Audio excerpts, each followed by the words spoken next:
Alright, so this is a quick tutorial on wave relationships and the factors that affect the various measurements you can make about a wave. We're going to build off the results from our lab and the PHCT simulator.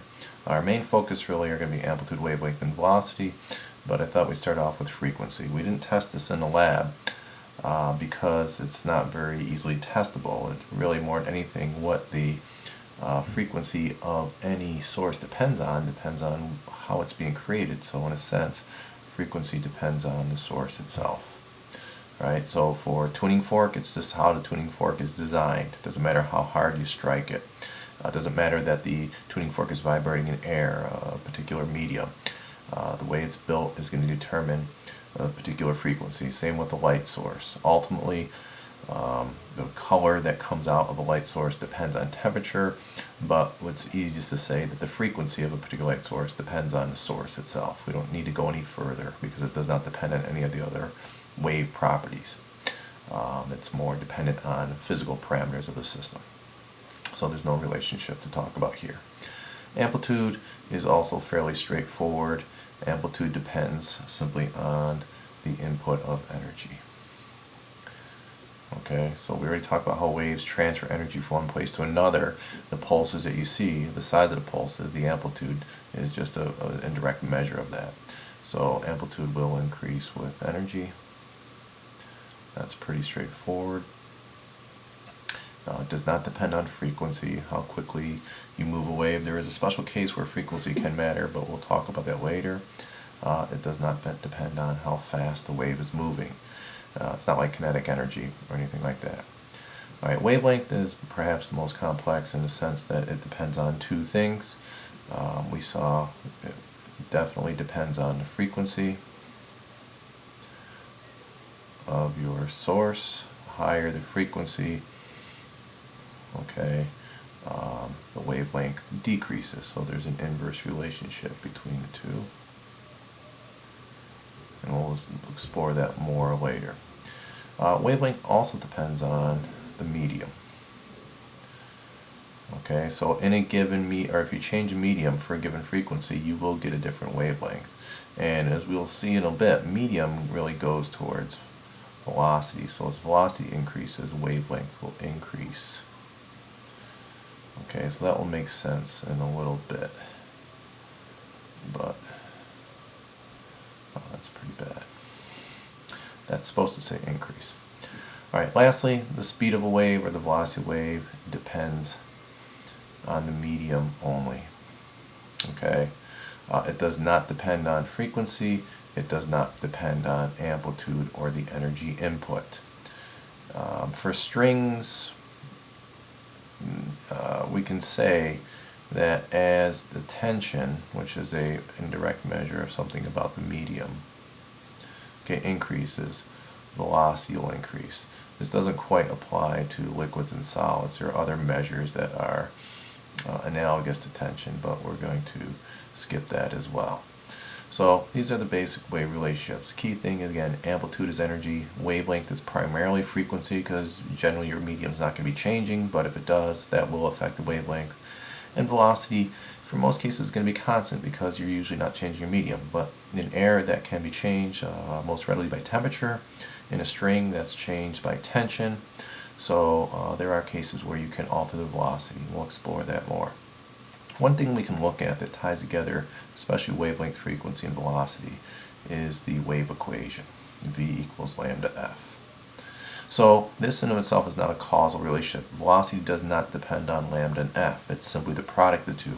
However, if we rearrange this, we can get a causal relationship and say lambda equals v over f. So if you alter the medium, you alter the velocity. If it goes up, you'll get a greater wavelength. Also, if you change the frequency, which in a particular medium, if it goes up, you'll get a shorter wavelength, or if the frequency goes down, you'll get a longer wavelength. So that's a useful relationship in terms of cause and effect.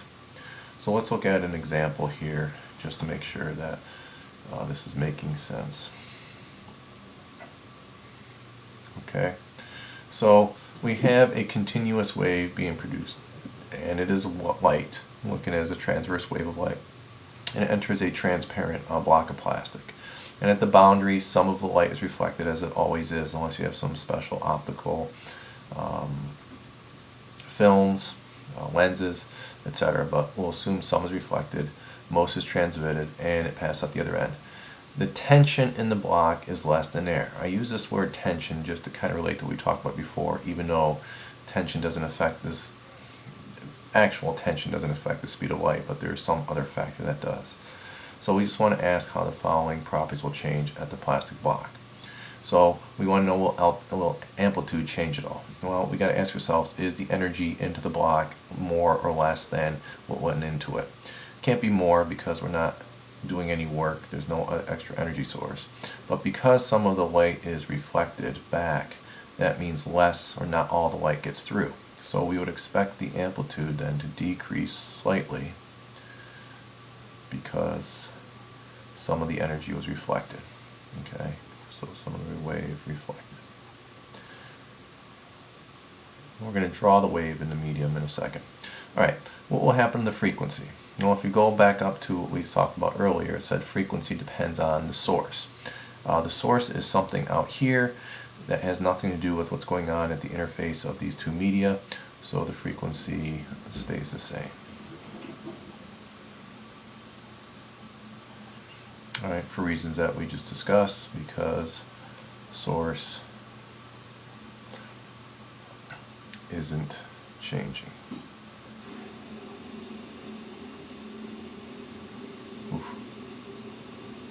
Okay, how about the speed of the wave?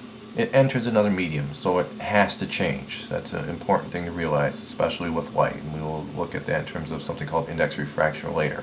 But for right now, you're told that the tension is less than that in air. So we'll interpret that then as, if this said is tension increases, speed increases, then if the tension is less, then we're going to say that the speed of the wave decreases. Okay, so it slows down upon entering that plastic block. Alright, so if now we can ask, well, what's going to happen to the wavelength? One might be tempted to say that the wavelength would not change because the frequency didn't change, but we also have to look at if there's any changes in speed, which happen, so wavelength will decrease.